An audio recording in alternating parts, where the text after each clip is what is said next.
Hello students, मैं मोहम्मद सरफराज नवाज़ commerce की इस क्लास में आपका वेलकम करता हूं। आज हम बात करेंगे बैंकिंग सर्विसेज के बारे में। आज का हमारा टॉपिक रहेगा बैंकिंग सर्विसेज। जैसा कि आप लोग जानते ही हैं कि बैंक क्या होती है या फिर बैंक कैसे काम करती है या फिर बैंक को कैसे चलाया जाता है और बैंक को चलाने का क्या मकसद होता है। ये सब बातें आप डायरेक्टली या इनडायरेक्टली जानते ही हैं। तो आज बैंकिंग सर्विसेज के बारे में हम थोड़ा डिटेल से जान लेंगे। जैसा कि आप जानते हैं कि बैंक्स का सबसे अहम काम फाइनेंस मालिया फराहम करना होता है। अब बैंक्स के पास पैसा कहाँ से आएगा कि वो बिजनेस को, कारोबार को फाइनेंस फराहम करे। ये पैसा पब्लिक के पास से आता है। पब्लिक क्या करती है? पब्लिक अपने सेविंग्स को जमा करती है और जो सेविंग्स जमा हो जाते हैं उनको बैंक्स में डिपॉजिट करती है। तो बैंक्स उस पैसे को सर्कुलेट करता है, मूव करता है। कैसे मूव कराता है?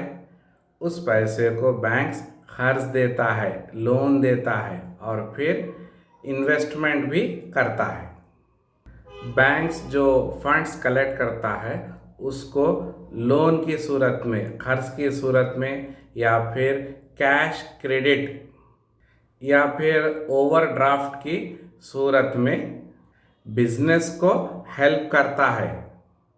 बैंक को दो हिस्सों में डिवाइड किया गया है। एक है सेंट्रल बैंक और दूसरा है कमर्शियल बैंक। हर कंट्री का एक अपना सेंट्रल बैंक होता है। अब इंडिया में हमारा सेंट्रल बैंक आरबीआई है, जिसे हम रिजर्व बैंक ऑफ इंडिया कहते हैं। सेंट्रल बैंक को बैंकर्स बैंक भी कहते हैं, यानी कि बैंकों का बैंक, या फिर इसको अपेक्स बैंक भी कहते हैं। और दूसरे होते हैं कमर्शियल बैंक्स, जैसे SBI, syndicate bank, Punjab national bank और भी बहुत सारे कई बैंक्स होते हैं जिनको हम कमर्शियल बैंक्स, तिजारती बैंक्स कहते हैं। सेंट्रल बैंक और कमर्शियल बैंक्स आपस में लेन देन करते रहते हैं। इनका एक्सचेंज होते रहता है। किस चीज़ का एक्सचेंज होगा? कैश का एक्सचेंज होगा। जब कभी भी कमर्शियल बैंक्स को पैसों की ज़रूरत पड़ती है या फिर उनके फंड्स में कमी हो जाती है तो वो सेंट्रल बैंक से रकम लेकर अपनी ज़रूरतों को, अपने बिजनेस को पूरा करते हैं। अब सेंट्रल बैंक फ्री में तो पैसे नहीं देगा, वो क्या करेगा? वो इस पर सूद, इंटरेस्ट चार्ज करेगा। और वैसे ही अगर कमर्शियल बैंक्स के पास रकम ज़्यादा हो जाए, ज़्यादा डिपॉजिट्स आ जाएं या फंड्स ज़्यादा हो जाएं तो वो क्या करेंगे? तो वो उस सरप्लस मनी को सेंट्रल बैंक में डिपॉजिट कर देंगे और इसके बदले में सेंट्रल बैंक क्या करेगा? सेंट्रल बैंक उनको इंटरेस्ट देगा। बैंकिंग सेक्टर का पूरा निज़ाम इंटरेस्ट पर है, सूद पर है। और जब भी लोग बैंक में रकम या अमाउंट डिपॉजिट करते हैं तो बैंक उनको इंटरेस्ट देती है। उस जमाशुदा रकम पर क्या करती है? बैंक इंटरेस्ट देती है। और जो लोग बैंक से कर्ज लेते हैं, लोन लेते हैं, तो वो लोग बैंक को इंटरेस्ट देंगे, बैंक को सूद अदा करेंगे। पब्लिक अपनी सरप्लस मनी यानी कि फाजिल रकम बैंक में डिपॉजिट कराते हैं और बैंक क्या करती है? बैंक उस रकम को, उस अमाउंट को मूव कराती है। बैंक्स का मेन काम पैसे को मूव कराना होता है। पैसों को सर्कुलेट कराना होता है। सेवर्स के पास से रकम निकाल कर, ये सेवर्स कौन है? बचत करने वाले, आपके जैसे मेरे जैसे हजारों लाखों लोग अपनी आमदनी में से, इनकम में से कुछ पैसे बचा कर रखते हैं, कुछ सेविंग्स करते हैं। उस सेविंग्स को बैंक में डिपॉजिट करते हैं, बैंक में जमा कराते हैं। अब बैंक उस पैसे को क्या करेगा? अब बैंक उस पैसे को ज़रूरतमंद लोगों में या फिर बिजनेस में जिनको पैसों की ज़रूरत होगी उनको वो पैसे देगा। बैंक्स में कौन कौन लोग पैसा जमा करा सकते हैं? पब्लिक अपने सेविंग्स को बैंक में जमा कराते हैं। वैसे ही ऑर्गेनाइजेशंस, तंजीमें भी अपनी रकम को बैंक में जमा कराते हैं। बिजनेस या फिर कंपनीज वो भी अपनी रकम को बैंक में जमा कराते हैं। यानी कि उनके पास जो भी एक्स्ट्रा मनी है, सरप्लस मनी है, फाजिल रकम है, उस रकम को वो क्या करेंगे? बैंक में डिपॉजिट करेंगे, बैंक में जमा कराएंगे। तो इसके ज़रिए बैंक के पास बहुत सारा पैसा जमा हो जाता है, बहुत सारे फंड्स कलेक्ट हो जाते हैं। और अब बैंक क्या करेगा? यानी जिन्होंने बैंक में डिपॉजिट कराए हैं, बैंक उन डिपॉजिट की रकम पर बैंक उनको इंटरेस्ट देगा, सूद अदा करेगा। अब बैंक के पास बहुत सारे फंड्स हैं। अब उस फंड्स को बैंक क्या करेगा? अब बैंक उस पैसे को लोगों को खर्च देगा या फिर बिजनेस को खर्च देगा या फिर जिनको पैसों की ज़रूरत होगी उनको खर्च देगा, लोन देगा। और उस पर वो क्या चार्ज करेगा? इस पर वो इंटरेस्ट चार्ज करेगा, सूद चार्ज करेगा। बिजनेस में पैसों की ज़रूरत पड़ती है, बिजनेस को शुरू करने के लिए, उसको इस्टेब्लिश करने के लिए और उसको एक्सपैंड करने के लिए पैसों की ज़रूरत पड़ती है। तो बैंक यहाँ पर उनकी माली मदद करता है। अब बैंक यहाँ पर क्या कर रहा है? बैंक यहाँ पर बिजनेस की माली मदद कर रहा है, ज़रूरतमंद लोगों की मदद कर रहा है। लोग डिफरेंट पर्पस के लिए, मुख्तलिफ मकासद के लिए और फिर डिफरेंट टाइम्स, पीरियड्स के लिए बैंक से कर्ज लेते हैं। किसी भी मकसद के लिए या फिर जितने वक्त के लिए बैंक से पैसे लेना है तो बैंक उनको पैसे देगा, कर्ज देगा।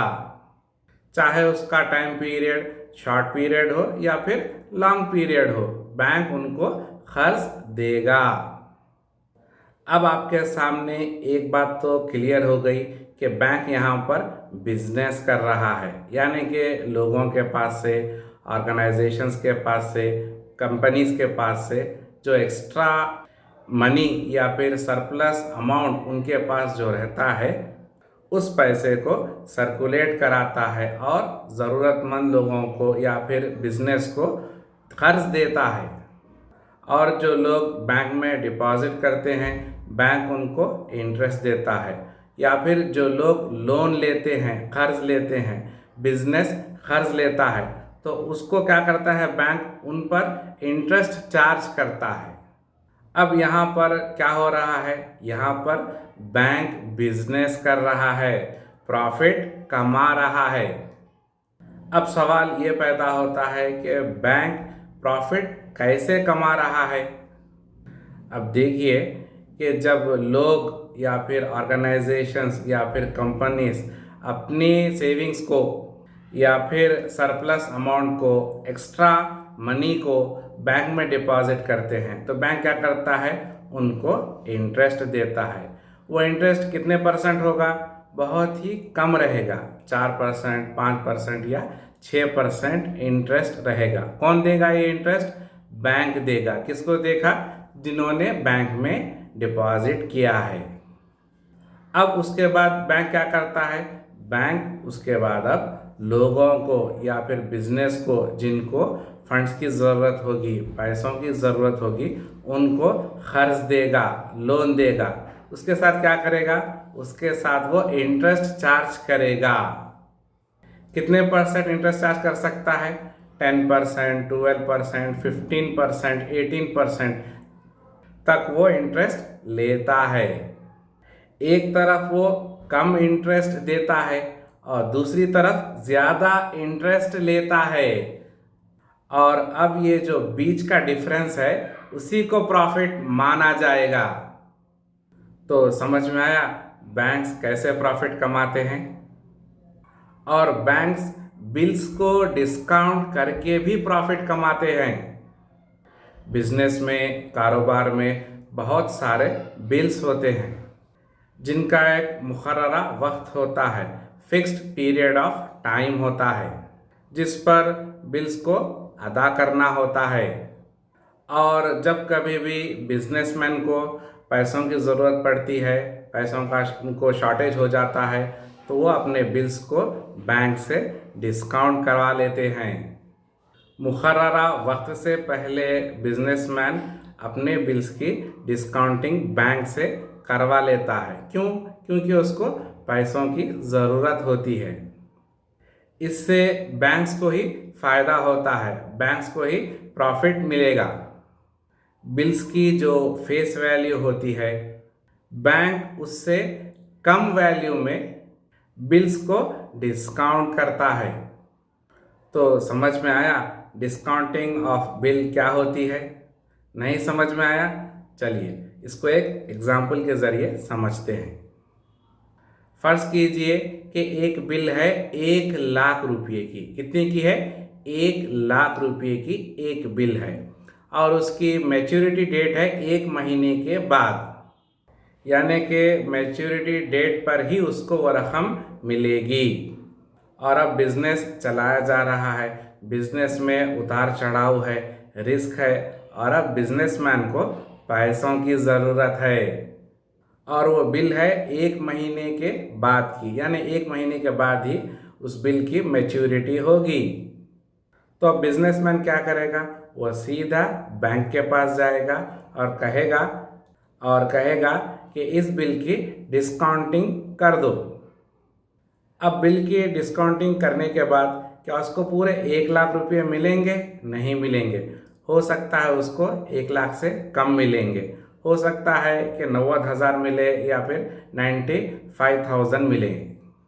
बैंक कुछ पैसे काट लेता है और फर्ज कीजिए कि बैंक ने उसको 90,000 रुपये दे दिए, तो बैंक को कितना फ़ायदा हुआ?